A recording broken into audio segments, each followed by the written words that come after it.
unbelievable how time has, where it's gone.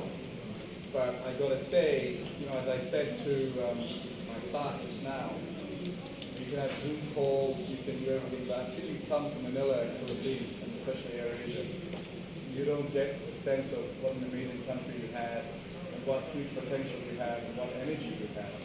I arrived from Seoul yesterday, and I went to straight away to our airport operations and met with the staff. I was thrilled at Terminal 4 to see so many people flying. Our load factor was 91% yesterday. So I kind of want to continue our dream just before COVID when we talked about making Philippines known to the world. One thing AirAsia can do is make Philippines known to the world. This is one of the most beautiful countries in the world and should have as many tourists as Thailand. So I'm invigorated, I'm energized to put in more investment in the Philippines, not just in the airline, but now we have our super app and our aircraft services business. So we're very committed to the Philippines and very excited to be here. The welcome I got from the staff was only in the Philippines can that happen. So I'm thrilled and excited. I'll let you ask whatever questions you want to ask. First question. I got through the toughest 3 years of our life, right? I mean, number one was surviving. It's no secret Philippines was our toughest market. And so I wanted to fix everything else, and we're more or less back. We have about 170, 180 of our planes will be flying soon. We have another 30 or 40 people into operation. So I thought I have to come here. This is a big market, a very important market. I have to show commitment to my staff. I have to show commitment to the group that Philippines is a very important market. So it's the last piece of my post-COVID journey, to be honest. And I have to say it's my best. I really mean that. I'm not sounding like Miss World and saying it because I'm in the Philippines and saying all the right things. I really was very touched in coming here today, and I'm very energized. So it was like, fix Malaysia, fix Thailand, fix Indonesia, and then we were really now focused on the Philippines. Right now, how? Energized and ready to go. All right. First question. Yes, sir. Hi, good morning, sir. Gerard de la Peña from TV5. We are one of our biggest markets. It sits on the doorsteps of North Asia, right? And I think if you talk to Thais or Malaysians, very few ASEAN people come to the Philippines. And so this should be a bigger operation for us, and I'm determined to make it a bigger operation. There are a few constraints, the normal constraints that we've been talking about for many years, airports. There isn't a Filipino solution, a Manila solution yet. But we see good investment in other airports outside of Manila, which gives us growth. But I want to add, as I said on TV this morning, that it's not just the airport that needs to be built. The infrastructure to the airport, the trains, the roads, are equally as important. I think Clark is a great airport, and I hope the government will relook at building a train to Clark and better bus services to Clark. That's a quicker way of trying to ease the congestion at NAIA. I also want to say, I know NAIA has come in for some bad press, but I literally, when I came in, and I'm a field guy, and I said to Ricky, I said, wow, NAIA is much better organized. So you must give credit to the management. I mean, brownouts happen, power failures happen, but I can tell you, as someone who's owned an airline for 22 years, this is the best I've ever seen NAIA. And I want to focus on the positive. Our on-time performance is 86%, and that has a lot to do with the airport.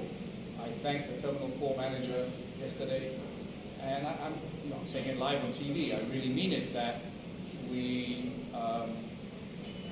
I was impressed. I really was. My flight took off on time, landed on time. There was no, in the past we could be circling around for a long time before we land, but it wasn't. And I've got to say, give credit where credit is due. Sometimes we Filipinos, like to focus on the negative.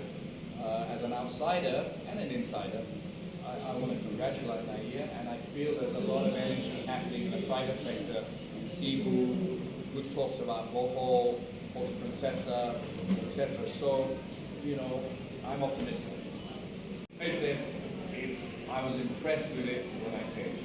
I want to tell Filipinos that it's easy to complain, right? But the managers on AIRA didn't build that airport, they inherited that airport. I got to say that I want to be positive, and I'm really being positive because I say what I believe. That's what gets me into a lot of trouble. But when I came into AIRA, I said to Ricky, unprompted, I said the airport feels a lot better. It feels a lot more organized. And I said that to the Terminal 4 manager. I didn't meet the Terminal 3 manager. And Philippines is a big country. I mean, there's a lot of people here. That's the first thing you get when you come into AIRA. Wow. At 12 o'clock at night, the Jollibee queue was so long. 12 o'clock at night in Malaysia, there's no one there. Right? And it was like a huge queue, and then the Burger King queue, I was like in amazement, right? There's a lot of people, so it's not easy. So I'm not saying it's the best, I'm not saying it's the worst, but I'm saying give credit where credit is due. Because of AIRA, we've been able to have 86% on-time performance.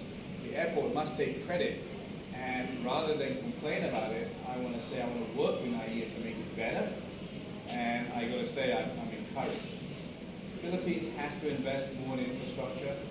I see that happening. But I also want to warn that it's not just building the airport, and it's really emphasized it's building the roads to the airport, it's building the trains to the airport. Because there's a lot of people here, and they all have cars, we ain't going anywhere. Sir, follow up to this question. Your reaction regarding the reassignment of AirAsia terminals from Terminal 4 back to Terminal 2 and Terminal 3? I don't have a comment on that. That's really for Ricky and the guys. I love Terminal 4, but I'm an emotional guy that's used to really... I love airports that support low-cost operations. And I think with the population, airports should invest in low-cost facilities to enable us to pass on cheaper costs. Right? People are complaining about airfares at the moment, but really airfares have been too low for too long. Yeah. Right? Most of us didn't make money. The airfares are still very reasonable, but we need also, we have high oil and weak currency, strong US dollar. But we need airports to also look at low-cost terminals. I think that'd be great. Steve is getting very nervous. I have no idea about Terminal 2, Terminal 3, Terminal 4, so I'll make this man's life easy by saying it's lovely to see you all. Thank you for supporting AirAsia through this period. And, you're all part of our success as well by giving us a... Please help us encourage people to take a credit shell so they can use their money that we owe them as soon as possible. Thank you very much. Thank you, sir.